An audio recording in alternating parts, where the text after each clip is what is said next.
Benarkah tugas perempuan itu cuma di dapur, sumur, dan kasur?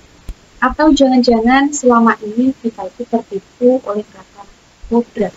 Masih banyak orang yang keliru membedakan antara gender dengan jenis kelamin.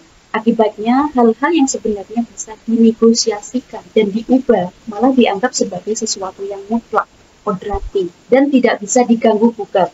Padahal gender dan jenis kelamin adalah dua hal yang berbeda.